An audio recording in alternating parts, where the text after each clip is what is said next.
Hey, Pastor Dan here from Dexter Gospel Church with our next Proverbs Practical. In our last video, we saw that one characteristic of a fool is speech that is always getting them into trouble or getting them into fights and arguments.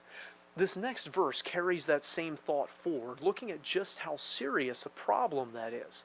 We're in Proverbs 18 and verse 7. Proverbs 18:7 says, "A fool's mouth is his destruction, and his lips are the snare of his soul."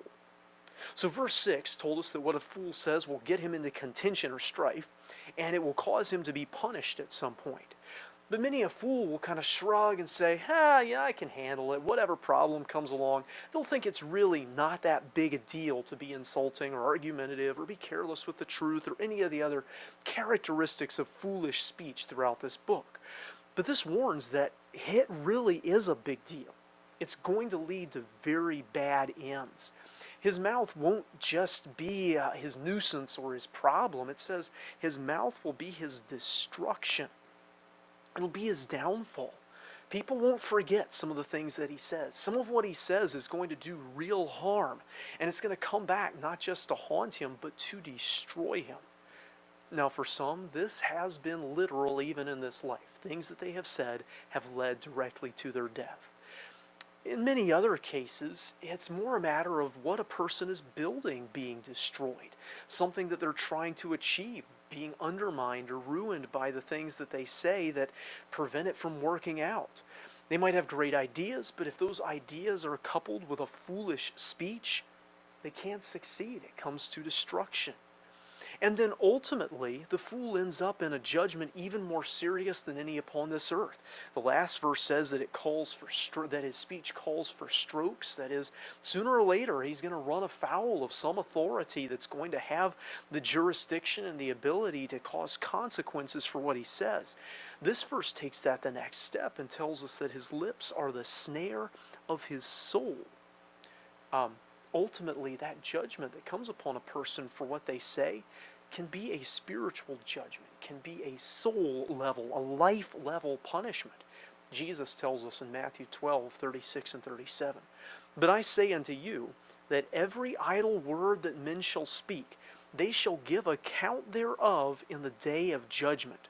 For by thy words thou shalt be justified, and by thy words thou shalt be condemned." Back here in Proverbs, we're told that their lips are the snare that traps their soul for destruction. I think some of this may be because of another quality of fools, stubbornness. Stubbornness leads to destruction.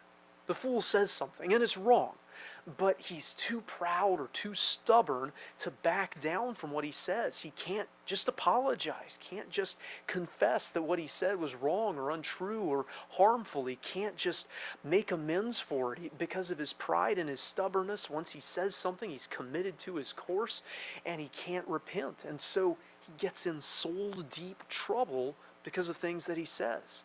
He can't confess and repent and thus be healed or forgiven because it would mean backing down from his own words. And so something that might seem trivial on the surface, how a person talks, can end up shaping the course of their life and even their destiny beyond this life. I hope this reality leads us to be really careful about what we say and how we say it. I hope it leads us to evaluate our wisdom based on our words and the situations they get us into and the consequences we face because of it. And I hope too that it causes us to listen to what others say, to observe what they say and how they say it, and to beware of folly. We don't want to get sucked into those patterns and those situations. This is as serious as it gets. Destruction in the soul. As always, if this video is a help to you, please hit like on it and subscribe to our channel for more like it. We'd love to hear from you in the comments with examples, comments, and questions. You're welcome to stop by our website at dextergospel.org and contact us there too.